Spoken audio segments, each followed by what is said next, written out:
Welcome to JS on Politics, a weekly look at what's happening in Wisconsin politics and government. It may be December, but it's quite a busy week this week, and let's take a quick look here at what we have on today's show.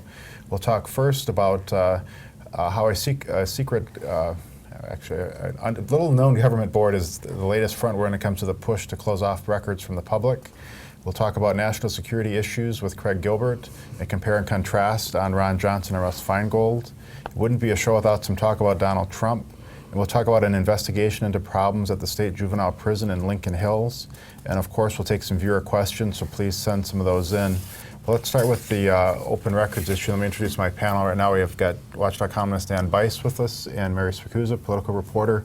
So we've seen this before, right? Battles on open records and what we can see and can't see, and this little-known board, may have violated the Open Meetings Act in making the latest change. Mary, can you tell us, kind of get us up to speed on it? Sure. So obviously over the last year, we've seen quite a few fights over open records. This latest one centers on what's called transitory records, which could be text messages or really any number of things because the definition seems quite broad.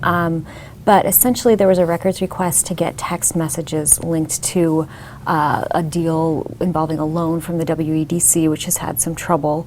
That message, that request essentially went unfulfilled because they were considered transitory records and therefore apparently had been destroyed or no longer exist. So the board that made this change made it very, very quietly. If you were to look at the agenda or the minutes, you would have no idea that that's what they voted on. And I looked at them and had no idea that that's what they voted on. And it looked like a procedural type of thing. Sure, yeah. They were just simply going to. Because nobody communicates on text messages these days, right? So why should we care about just kids? Well, actually, it's not just text messages. I was thinking through how I communicate with politicians and others today, and in the last couple of weeks, I've gotten tips through Twitter direct messages, from Facebook messages where people were sending me direct messages. I've had conversations that went for more than an hour on Facebook, on the messenger service there, and text messages. I've referred to quotes from politicians in 2 of the last 4 columns I did, in which they're communicating with me by text message. I think everybody's using text messages these days. Right. So what was the rationale when you started talking about it? So they call it transitory, but really these exist, and they don't have to be stored even in the manner that a pile of paper would. So they still exist, right? Or do they simply don't exist and they somehow erase them? That is a good question. So they transitory they're records that are deemed to have temporary usefulness. Again, who defines temporary usefulness? I'm sure that would be defined differently. Our definition might be different from Governor Walker's. Correct. So, I guess if somebody deletes a text message, could you still get it from that cell phone company? And for how long? How long would cell phone companies keep those? That's really a good question, and one that we might have to go to court to find out. Well, even Governor Walker texts a fair bit. Before he was governor, I would occasionally text him from time to time, and he would text back. He said that he texts Paul Ryan constantly, that they're always texting each other. And there was a discussion, Rebecca Clayfish said that one time when was it that she texted a Bible verse to him? And they exchanged Bible verses. I think it was around during the recall. Yeah, okay. So why help our viewers? So why is this important to the average person? It's important to us, right? Because we're always looking for this information for stories, but anybody can use these laws to get it, right? The issue is transparency, too. Whether you want to circumvent open records so that people won't see what you're discussing. In probably the most extreme and important case that I'm aware of is in Detroit. The mayor was brought down based on text messages he was sending to his chief of staff, and the newspapers there fought and got the records and found that he had been lying about a particular issue that he'd been saying publicly, and then secondly that he was having an affair with his chief of staff. So these things, they can have important stuff in them, obviously. Right. So this summer we had the issues with the legislature wanting to change the law, right? And then the board has already made the change. Is there any remedy here in terms of fixing it? Does it require more public pressure? Does it require a legal challenge? What do you think is going to take to tackle something like this? That's a very good question. Obviously we're working on some follow-ups about it. I don't know that we're going to know immediately if there is a remedy and what that remedy might be, but I wouldn't be surprised if somebody sues. Well, I think there are two parts to the story that are still unresolved, and that is what role did anyone in the Walker administration have in pushing this proposal forward, and then two, whether this can be rolled back. But the first part, you would know better than I would. This was tied to a open records request by the Wisconsin State Journal. Mm-hmm. So what exactly was that? Right. Well, it came the day before. That's, to me, was the unusual thing. It wasn't that the it was the request was the response came came the day after the ruling by this obscure so board. they deny right? a request from the State Journal a day after the board. Yeah. So the timing was almost as if they knew the vote was coming. Almost. So I mean, it raises that question. Well, we but could follow the open records to see if they knew the something- board was it's a- coming. If we could it's a- get Maybe the they record. texted each other about it. The whole issue. You said the issue. It's one that that we've seen for a long time, and that is that many politicians want victory without scrutiny. They want to win, get into office, but not have anybody pay attention to what they do once they win. All right, well, let's shift now to our next topic, which is national security and the U.S. Senate race, and we'll go to that right now in this taped segment. We're joined now by Craig Gilbert, our Washington bureau chief, to talk about national security and how it's become an increasingly important topic in the U.S. Senate race. Now, Craig, you've written a bit about this, and you have more to come. Let's start with Senator Ron Johnson. I'd like you to just try to summarize a little bit what's his take, his worldview on things like terrorism and ISIS, and how does he come at that issue? Well, he's chairman of the Senate Homeland Security Committee. He's also a member of the Foreign Relations Committee. He's been pretty outspoken on a lot of issues, from Benghazi to Iran. He's a really outspoken opponent of the Iran nuclear deal, which Russ Feingold supports. And he's also been one of the more outspoken Republican senators about the idea of putting boots on the ground and sending a significant number of American troops into Iraq and Syria to displace ISIS, to take their territory away. He argues that that is an essential component of any strategy to defeat ISIS, and not surprisingly, he's a consistent and vociferous critic of President Obama's foreign policy. All right, now let's talk about Russ Feingold, who he'll be facing again in next November. And where does Russ Feingold come at issues like that? Well, unlike a lot of Senate races, we have a senator and a former senator, so he's got a rich history. He's known as the only Democrat who voted against the Patriot Act after the 9/11 attacks. He was one of only 23 senators to vote against the Iraq War under President Bush. He's been much more skeptical about military intervention than Senator Johnson. He's against the idea of trying to invade and then occupy Iraq and Syria again. He argues that it would be counterproductive and that we have no way to hold that territory if we were to take it. And he is supportive of the Iran nuclear deal. So you have a lot of fairly dramatic differences between two people that have records and that have platforms and have spent a lot of time on these issues.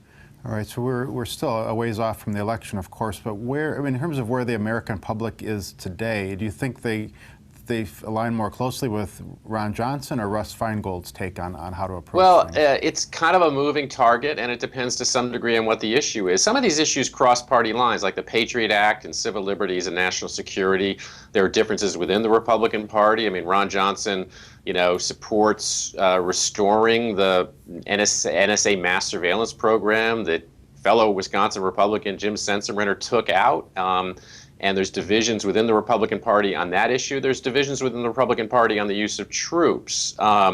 So there's a lot of interesting things to watch here. I think there's a sense that national security is becoming a bigger deal. The conventional wisdom is that usually when national security emerges as a bigger issue, that's a bigger challenge for Democrats because voters tend to see the Republican Party as, quote, tougher on national security.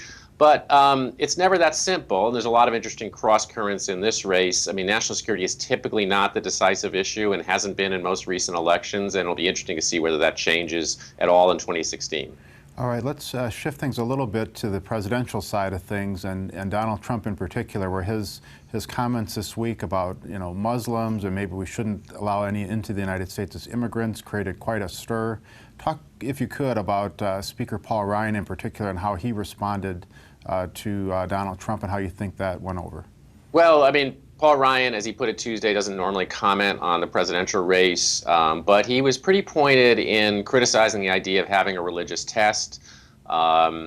He didn't personally attack Donald Trump, but he said very emphatically that this idea of an entry ban on Muslims is something that the country doesn't stand for, something that conservatism doesn't stand for, and something that Republicans shouldn't stand for. So he was pretty emphatic. I mean, Republicans in general are still kind of treading a little bit carefully when it comes to Donald Trump. There's certainly been more forward about criticizing this idea, but they're still reluctant to attack Donald Trump, and there's still, what you hear from most Republicans is that I'll support whoever the nominee is, implicitly Donald Trump if he is the nominee, but the party establishment is increasingly horrified at the idea of Donald Trump being the nominee. They just aren't quite sure how to deal with him.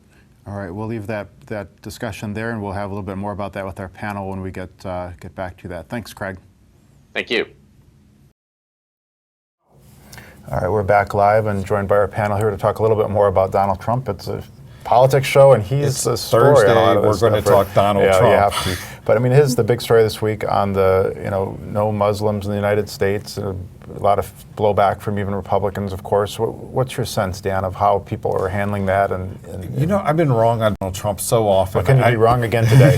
Well, Whatever Dan says, we'll go to the opposite. The thing is, I keep on thinking, he said this is so big, there's going to be some sort of blowback. And this seems to have gotten more attention than anything else he's said so far, hasn't it? Don't you think that this is there anything else he said that was as big as this? Because this went international, got lots of attention.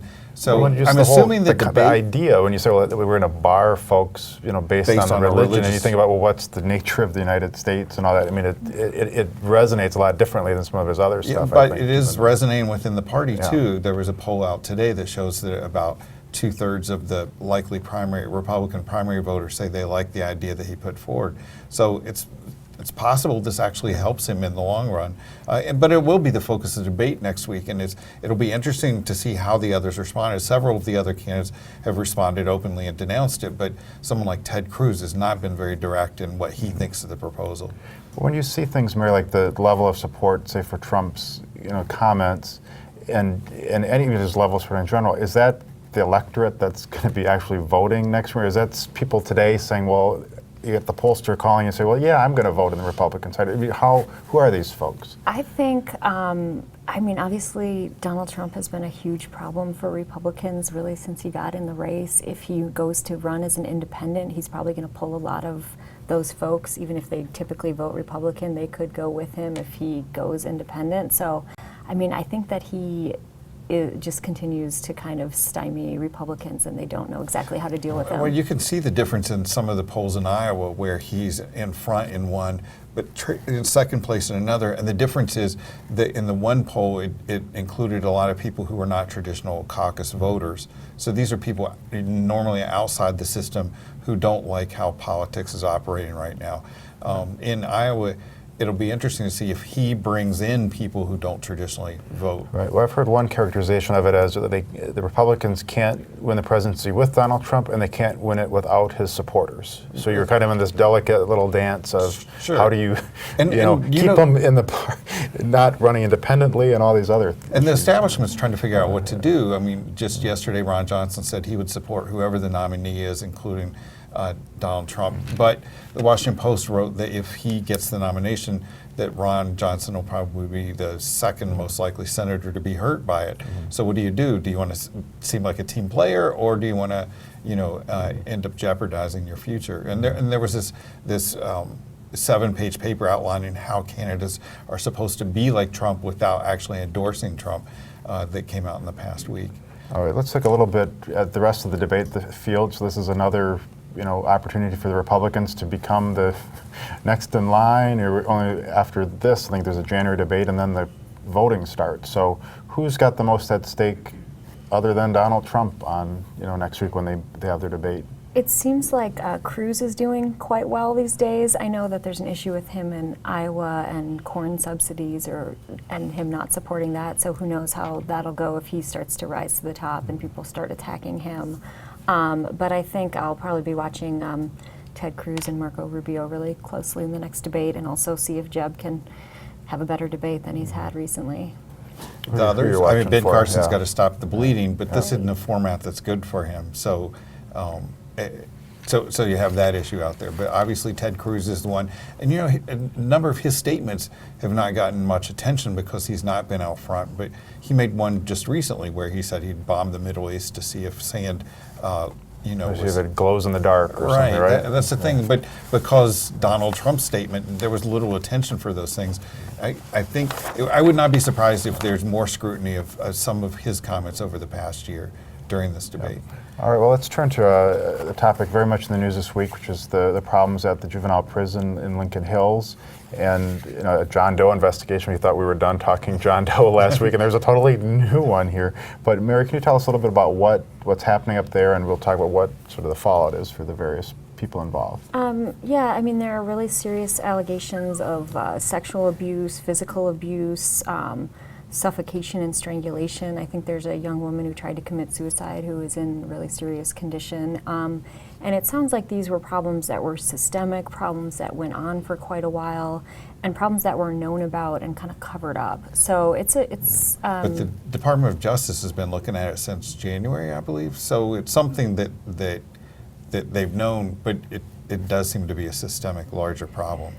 And Yep. obviously, if they're raiding the place, which happened late last week, and this all came to light early this week, it's serious, and it also, I think that it does bring some problems for the administration. This doesn't look good. Yeah, I think There are that's the raids. question. What's the fallout? Well, before you get to Yeah, that, there are yeah. raids and then there are raids. It's the most recent story say 50 people showed up. I mean, that's a massive sort of undertaking. You're almost overtaking an entire Well, right, and facility. that means you want to stop documents perhaps from being disappearing, or at least you want to get at everything right away. And it does seem to be that there's been an attempt to keep this pretty quiet, and that seems to be one of the big issues. The two big issues, it seems to me, are one, what exactly went on? Is all the allegations, are they true? And then two, when did we know these things, and did anyone do anything to get it out there, or did they do anything to cover it up? Obviously, two staffers have been, are they fired or removed since this whole thing started coming to light? And it was presented as a retirement, like they were going to And they were gonna retire, retire and they're together. retiring Right. sooner It was rather than later. And It's they a did buddy such a film. great, The and two of them together. riding off into the sunset. And then, Yeah. and then you find out that something horrible appears to be going on there. So, I mean, there is, what did we know, and then when did they know about it? So. All right, well, there'll be more to come on that story, I'm sure, in the coming weeks. So let's turn to our viewer questions now. I'm going to send the first one to Mary. This was one we missed last week from AARC Kuda. I'm not sure I meant to pronounce that, but it says, the question is, why is Wisconsin still called a blue state when its executive, legislative, and judicial branches of government are all red? And don't let the fact you're wearing all red bias your answer. So why do people still consider, or at least discuss Wisconsin as a She's blue in state? the Christmas spirit. I think a lot of, it's funny because I often hear Wisconsin called a blue state, and I think the person calling it I always often call it a purple state, and Walker called it a blue state a lot while he was running for president, It saying helped he him won. to say that. Right, because he won 3 times overcame. in 4 years in a blue state. But honestly, I mean, I think a lot of people see Wisconsin as a purple state. It's considered blue because it hasn't voted for a Democratic candidate in the president. presidential race since 1984, since Ronald Reagan. So in that way, it's a blue state. It went overwhelmingly for Obama both times. But really, it's not even really purple. It's more like red one election, blue the Well, yeah, next it's more one, like red, a flashing blue, switch red, blue, between them. Yeah. or like a flag. We'll get more metaphorical here as we go. Let's go to the next question. I'll get to this one to Dan. This is from Not So Fast. He says, does Scott Walker have any credibility when it comes to criticizing Trump when he wouldn't even say he thought Obama was a Christian? I mean, it is true that he was sort of hedging on that. And then what was his other comment about Muslims? That there was a small minority of Muslims who were moderate and reasonable. a handful or something. Yeah, a handful of them. That was the phrase. So, I mean, whether he has credibility or not, he has to respond. All elected officials have to respond. But it's true that he was wading in some of the same waters that Donald Trump is in. All right, and last question here for Mary. This is from Jane Doe Speaks, who says, We just heard. we're about to Related to get John. our tax bills in the city of Milwaukee, and I think we have nothing to show for it. What will it take to get Tom Barrett and the rest of them out of office? Well, the chance is in April, right? But what do you see much sense out there of a turnover at City Hall? Again, I mean, I would not be surprised if some aldermen who are incumbents get defeated. I would be surprised if Tom Barrett is defeated at this point. I don't think that either of his main competitors have really been knocking out of the park in terms of platforms or I visibility. think that it looks like at City Hall there are a lot of fun and interesting races at the aldermanic level. That's just not the case at the mayoral. Yeah, a lot of those seats, though, I mean, they're sort of jobs for life often, right? I mean, You mean see for the aldermen? Yeah. Well, you know, I'm interested in the fact that there are all of these office holders from other, They're from the trying to county, make the from the shift, school, yeah. from the legislature. The pay's so much better at City Hall. Why not run for that instead of running for legislator again or for county board? Right. All right, so that'll be something to watch in the coming weeks, and that's where we're going to end it today on today's show. We'll be back next week with a special year-end edition. So we'll be asking people, our readers and We're red viewers, again. for who are their Green. winners and losers, and watch for some special polls at JS Online to help us talk about the top stories. So thank you, and see you next week.